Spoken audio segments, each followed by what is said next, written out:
And welcome to the Hot Lap. We're talking all the BTCC news going into the 2024 season as BTCC officially launches its 2024 season at Donington Park.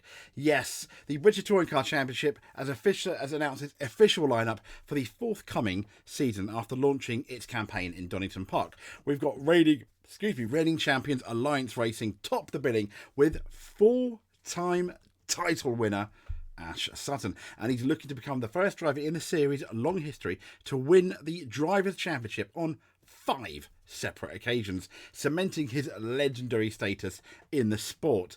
And he's joined up once again with the Ford Focus SD squad by Dan Camish, another Dan, but this time a Rowbottom, and not a Dan, but a Sam Osborne. Now, XLR8 Motorsport have also named in what is an unchanged lineup for the new season, with the last year's runner-up Tom Ingram spearheading the Hyundai i30 charge. Now, alongside him, we've got Tom Chilton, Ronan Pearson, and Nick Halstead. Significant development work, though, has been undertaken by the old team I used to literally live around the corner from, West Surrey Racing, during the off-season, all with the aim of delivering championship glory back to the BMW outfit. And goodness me, have they been, I think, embarrassed the last 2 seasons. We've got Jake Hill and Colin Turkington, who, funny enough, Turkington is also targeting a 5th crown. It is the fight for 5, and he's going to lead the team alongside Adam Morgan. The vacant 4th seat, though, is still yet to be filled. Now, Speedworks Motorsport has expanded its operation for 4 cars this year, and it's welcomed FIA World Touring Car Championship title, Mr. Rob Huff. This is from touringtimes.com. Yes, the Huff is back to the BTCC on a full-time basis the first time after 2 decades, 20 years. Huff is going to partner Andrew Watson on the Toyota Gazoo Racing UK side of the team, while Josh Hook and Aidan Moffat will run under the LKQ Eurocar parts with I'm so bad at these names. Cintiq Banner. I'm so sorry, Cintiq Banner, if I've got that wrong. Now, Paramex Racing will have their sights set on clinching what they will hope to be the Independent Championship honours this year, as they're going to stick with their Vauxhall Astra, Aaron Taylor Smith, and Mikey Double. Oh, these names, I'm sorry. So they're set to, I know them. I hear the commentators talk about them all the time. I'm just absolutely so shocking at speaking about them. So they're set to face opposition from Restart Racing, and they're going to make their debut in the series with a certain Chris Smiley and Scott Sumpton, and they are back in a pair of, well, not back, but they're in a pair of Cupra Leons. Now, completing this entry list is Unlimited Motorsport, who are also fielding Cupra Leons for the series returnee Dale DeLeon. Now, this year, we'll see a number of revisions taking place in the BTCC, including an increase in hybrid power and the introduction of a brand new qualifying system titled the Quick 6. So it's going to be breaking ground, and it's going to be shown on ITV and on TikTok. That's going to be absolutely amazing, isn't it? In other news, Ash Sutton has ended the final test on top. So, reigning champion Ash Sutton, he ended the official pre-season British Touring Car Test at Donington Park with the top time having gone quickest in the afternoon until, yes, the rain arrived. Tom Ingram had initially laid down the benchmark in that morning session with a time of 1 minute 8.298 seconds, but Sutton bettered that in the afternoon, in which he only put in 8 laps, and his effort was a 107.997. Yep, under the 108s. XLR8 Motorsport's Ronan Pearson topped the times early on before Napa Racing UK's Dan Camish then became the first driver initially below that 109 lap time with an effort of 108.436. If you want to get the full lowdown, I'm going to share that with you now. Fingers crossed. As you can see here, it was Ash Sutton, Dan Camish, Tom Chilton, Daniel Rowbottom, Jake Hill, Tom Ingram, Colin Turkington, Andrew Watson, Rob Huff, Aidan Moffat, Aaron Taylor Smith, in Michael Dobble, Ronan Peterson, Sam Osborne, Josh Cook, Chris Smiley, Adam Morgan, Scott Sumpton, Nick Halstead, and Dal DeLeon.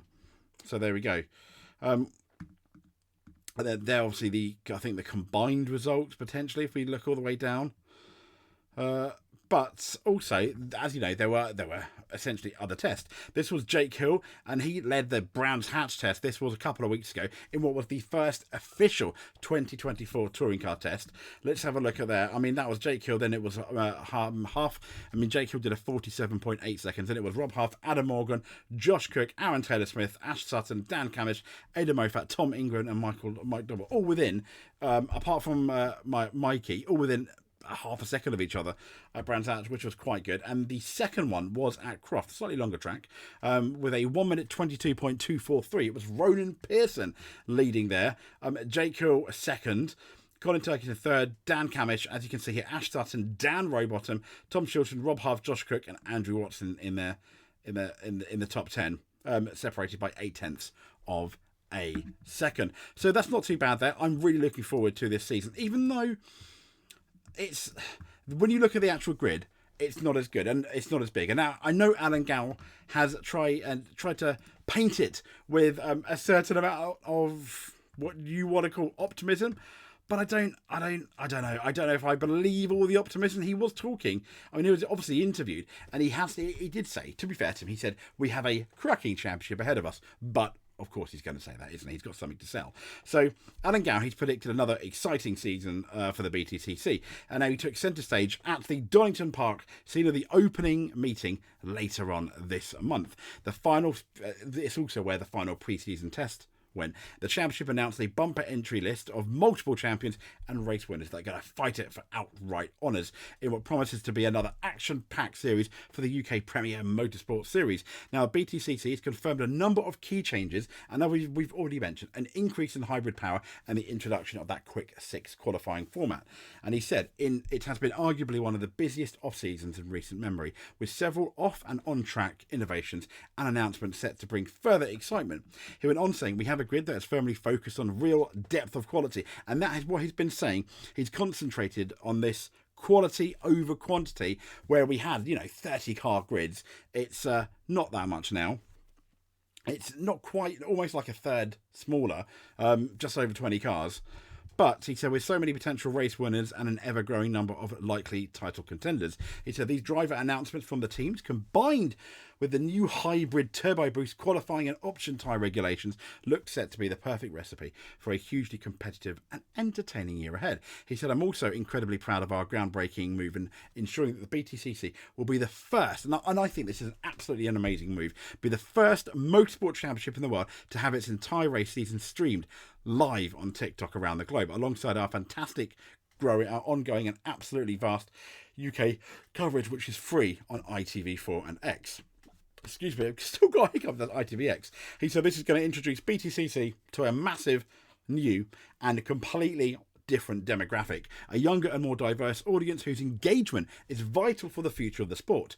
He said, I always look forward to the start of a new season, but this one feels a bit special. I really believe we have a cracking championship ahead of us. What I think is quite interesting about this BTCC and the fact that they are on TikTok, you've got the young generation. When you compare it to a Formula One race, yes, Formula One is the Premier Motorsport, but their races are anything between 1 hour 20 and 1 hour 40, where the BTCC can be like 20-minute races, basically, but done normally within the half, within the half hour. And in this day and age of shows being half an hour long, YouTube shorts, watching short videos, some people not really into the long form stuff, particularly when it comes to sports. I mean, even football has a break after 45 minutes. F1 keeps going and going. And if they like that short hits, I think that's why the BTCC is potentially perfect to be put on TikTok for those live races. I think it's going to be wonderful. I'll be watching it on ITV though, and unless I'm out and about, then it probably will be TikTok. But there we go. Anyway, if you liked what you see, please give us a thumbs up, give us a subscribe. We would really, really appreciate that. Stay tuned here for more BTCC. We'll have like an official, I think the minute the touring car website sorts itself out, because at the moment it's when you go there, officially launches. If we hit the official touring car website, I don't know, I can't see it now. When we hit the official BTCC website, let's have a look here. I should be able to share it with you. There we go. Let's transition. Hello. New website coming. It says new website coming soon, which I think is interesting. Here we go. BTCC Media team have been busy working on an official full website update over the winter months. Be launching it next week ahead of the Donington season opener. The new responsive and high-speed website will be all device-friendly and look to suit this modern era. So I think that's quite good. Website coming Monday the 22nd of April, and I imagine that's probably that afternoon we'll be doing our BTCC season preview and Donington preview as well. Cannot wait. I'm actually going to Brands Hatch for the touring car, so I can't wait. And if I've been to both Formula One, and I've been to the touring car, and I've been to GT racing, and for me, the best package in terms of entertainment has been the BTCC. I mean, they've got a number of races. It always feels there's something going on the track. Where even in Formula One, sometimes you've got to wait a bit. Bear in mind, even in Silverstone, you've got the Porsche, you've got the F2, you've got the F3, and then obviously you've got the main event being the Formula One. But I have been consistently more entertained at the I've been about 6 or 7 times, I think, to the touring car races. I've been to Silverstone so many times as well. I've been so blessed and so lucky. I think my first one was 2000, then I think it was 2005, 6, 7, and then it was 2014, 15, 16, 17, and I think 2021. Which, yeah, that was really interesting. Anyway, I digress. That's enough for me about tracks. If you've been to a touring car race, though, comment below. Let me know. Let me know what you think, and hopefully, come on here, and then I'd love to talk to you. I love. One of my favourite things is just talking motorsport, talking touring cars, talking rally, talking Formula One to anyone that will listen. Press record and hey ho, maybe someone else wants to chat. It's almost like two guys going down the pub talking sport.